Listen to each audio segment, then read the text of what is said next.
जगत भूषण की क्लास मानव की विवेकशीलता में आप सभी साथियों का स्वागत है।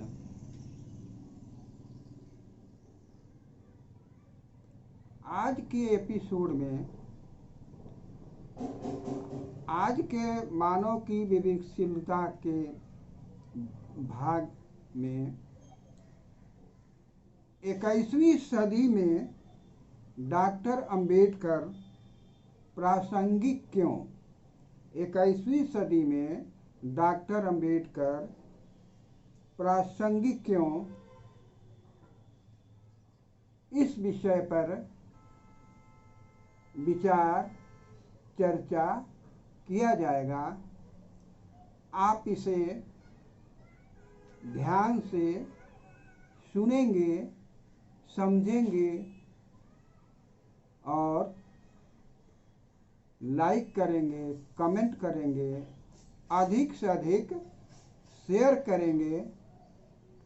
यदि आप सब्सक्राइब नहीं किए हों तो सब्सक्राइब कर लेंगे, इसलिए कि यह मानव की विवेकशीलता का जो एपिसोड है, इसकी नवीनतम जानकारी, नवीनतम एपिसोड आपके पास क्रमशः जाता रहेगा। आप इसे देखेंगे। तो साथियों, 21वीं सदी में डॉक्टर अंबेडकर प्रासंगिक क्यों, यह जो लेख है मेरी पुस्तक के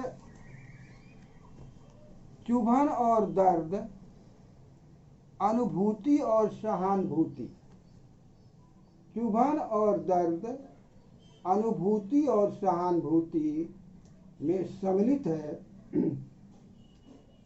मैं इसे पढ़ और बोल रहा हूँ, आप ध्यान से सुने। डॉक्टर अंबेडकर 21वीं सदी में प्रासंगिक क्यों? 21वीं सदी में डॉक्टर अंबेडकर प्रासंगिक क्यों?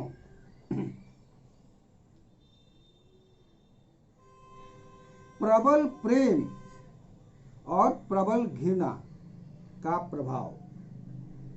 प्रबल प्रेम और प्रबल घृणा का प्रभाव। डॉक्टर अंबेडकर ने प्रबल प्रेम और प्रबल घृणा की अनुभूति दोनों एक साथ की थी। डॉक्टर अंबेडकर प्रबल प्रेम और प्रबल घृणा की अनुभूति दोनों एक साथ की थी, अतः उनके बोलने और लिखने में स्पष्ट और चुभती हुई बातें झलकती थी। अतः उनके बोलने में, लिखने में स्पष्ट और चुभती हुई बातें झलकती थी। गहरा अपमान और गहरा सम्मान पाने वाले वे स्पष्ट वक्ता और लेखक विश्व में अंबेडकर जैसा नहीं। गहरा अपमान और गहरा सम्मान पाने वाले स्पष्ट वक्ता और लेखक विश्व में डॉक्टर अंबेडकर जैसा नहीं। अतः विश्व विभूति डॉक्टर भीमराव अंबेडकर सतपथ के पथिक बोधिसत्व हैं। अतः विश्व विभूति डॉक्टर भीमराव अंबेडकर सतपथ के पथिक बोधिसत्व हैं।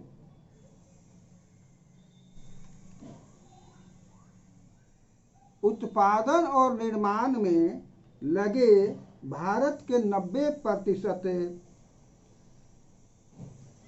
शूद्रों कमेरों की ब्राह्मणवादी संस्कृति के 10% श्रमद्रोही उच्च वर्ण ने फंसाया और उन्हें परस्पर विभाजित करके निरादर और दरिद्रता के जीवन को में घुट-घुट कर जीने को मजबूर कर दिया।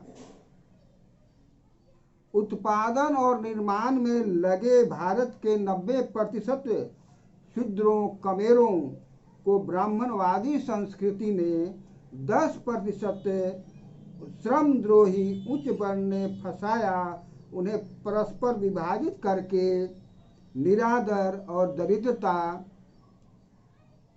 में घुट-घुट कर जीने को मजबूर कर दिया।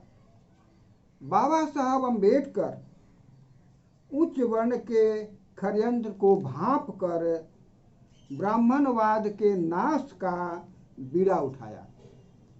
बाबा साहब डॉक्टर अम्बेडकर ने उच्च वर्ण के षड्यंत्र को भांप कर ब्राह्मणवाद के नाश का बीड़ा उठाया और उनके तमाम प्रलोभनों और ओहदों को ठुकरा कर अपने संकल्प पर अडिग रहे, अपने संकल्प पर अडिग रहे।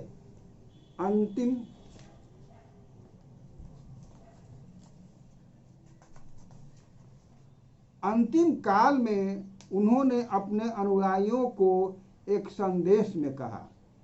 अंतिम काल में उन्होंने अपने अनुयायियों को एक संदेश में कहा, मैंने तुम्हारे लिए जो कुछ भी किया है वह बेहद मुसीबतों, अत्यंत दुखों और बेशुमार विरोधियों का मुकाबला करके किया है। मैंने तुम्हारे लिए जो कुछ भी किया है वह बेहद मुसीबतों, अत्यंत दुखों और बेशुमार विरोधियों का मुकाबला करके किया है। यह कारवां जिस जगह पर आज है, यह कारवां आज जिस जगह पर है, इस जगह पर मैं बड़ी मुसीबतों के साथ लाया हूँ। आज यह कारवां जिस जगह पर है, इस जगह पर मैं बड़ी मुसीबतों के साथ लाया हूँ। तुम्हारा कर्तव्य है कि यह कारवां सादे आगे बढ़ता ही रहे, बेशक कितनी रुकावटें क्यों न आए। यदि मेरे अनुयायी इसे आगे बढ़ा न सके तो इसे यहीं छोड़ दें। वह पर किसी भी हालत में पीछे न जाने दे। अपने लोगों से यही मेरा संदेश है। यह था अंबेडकर का अंतिम संदेश। अंबेडकर का जन्म 14/4/1891 में, निधन 6/12/1956 को। इस प्रकार इनका जीवन काल 65 वर्ष 7 माह 22 दिन। अंबेडकर का जीवन काल 65 वर्ष 7 माह 22 दिन। अंबेडकर साहब की शिक्षा और डिग्रियां Columbia university, New York, America, England और यूरोप के देश से अध्ययन। MSc DSc 1916 में MA कोलंबिया यूनिवर्सिटी से। 1921 में मास्टर ऑफ साइंस। 1912 में बैरिस्टर की परीक्षा उत्तीर्ण की। 1923 में डॉक्टर ऑफ साइंस। गंभीर चिंतन, मनन, अध्ययन और अध्यापन। गंभीर चिंतन, मनन, अध्ययन और अध्यापन। महान आंदोलन, काला राम मंदिर आंदोलन, गोलमेज सम्मेलन से डॉक्टर अंबेडकर को विश्व में प्रखर वक्ता, निर्भीक वक्ता, सत्य की पहचान करने वाले और भारत के स्वतंत्रता प्रेमी की पहचान बनी। भारत की स्वतंत्रता भारतीयों के लिए साथ ही साथ अछूतों की सामाजिक स्वतंत्रता भी प्राप्त हो। गोलमेज सम्मेलन से डॉक्टर अंबेडकर को विश्व में प्रखर वक्ता, निर्भीक वक्ता, सत्य की पहचान करने वाले और भारत के स्वतंत्रता प्रेमी की पहचान बनी। भारत की स्वतंत्रता भारतीयों के लिए साथ ही साथ अछूतों के सामाजिक स्वतंत्रता भी प्राप्त हो। आधुनिक भारत के निर्माता।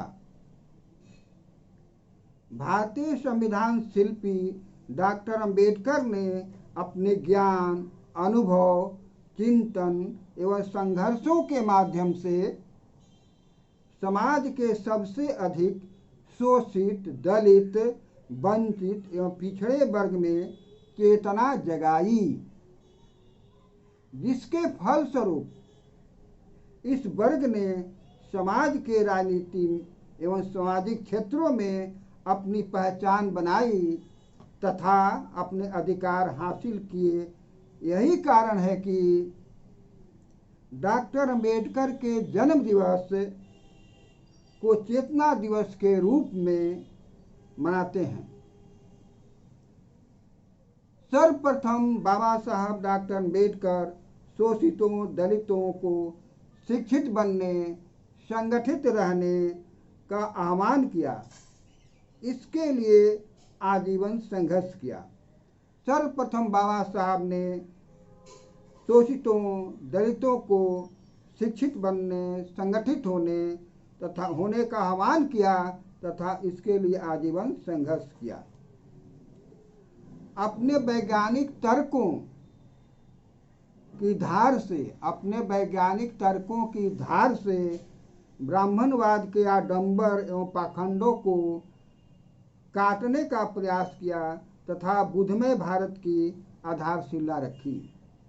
अपने वैज्ञानिक तर्कों की धार से ब्राह्मणवाद के आडंबरों एवं पाखंडों को काटने का प्रयास किया तथा बुद्धमय भारत की आधारशिला रखी। बाबा साहब के सामने 90% दलित, शोषित, पीड़ित जनता की सामाजिक, आर्थिक, राजनीतिक, सांस्कृतिक गुलामी से मुक्ति का लक्ष्य था। बाबा साहब के सामने 90% दलित, शोषित, पीड़ित जनता की सामाजिक, आर्थिक, राजनीतिक एवं सांस्कृतिक गुलामी से मुक्ति का लक्ष्य था। बाबा साहब डॉक्टर अंबेडकर का व्यक्तित्व एवं कृतित्व ही हमारे लिए प्रेरणा का स्रोत, मार्गदर्शन है। बाबा साहब डॉक्टर अंबेडकर का व्यक्तित्व एवं कृतित्व ही हमारे लिए प्रेरणा का स्रोत एवं मार्गदर्शक है। इसलिए बाबा साहब डॉक्टर अंबेडकर 21वीं सदी के सबसे बड़ा महानायक हैं। 21वीं सदी अंबेडकर के नाम से जाना जाता है। साथियों, 21वीं सदी में डॉक्टर अंबेडकर की प्रासंगिकता इस प्रकार सामाजिक, सांस्कृतिक, आर्थिक, राजनीतिक रूप से चेतना जगाने, स्वतंत्रता लाने, समता लाने, यानी समता, स्वतंत्रता, बंधुता, न्याय के आधार पर गरिमा युक्त व्यक्ति का जीवन बनाने के लिए डॉक्टर अंबेडकर का योगदान महत्वपूर्ण है। इसलिए इनके जन्म दिवस को चेतना दिवस के रूप में पूरे भारतवर्ष में, विश्व में भी मनाया जाता है। इस प्रकार 21वीं सदी में डॉक्टर अंबेडकर की प्रासंगिकता उनके जन्म काल के से ज़्यादा बढ़ी हुई है। साथियों, आप इसे जानेंगे, समझेंगे, समझाएंगे। अंत में जय विज्ञान, जय मानववाद, जय संविधान, जय लोकतंत्र। समझे समस्या, खोजे समाधान, बढ़े स्वावलंबन, जगे स्वाभिमान। जय भारत, जय विश्व। धन्यवाद।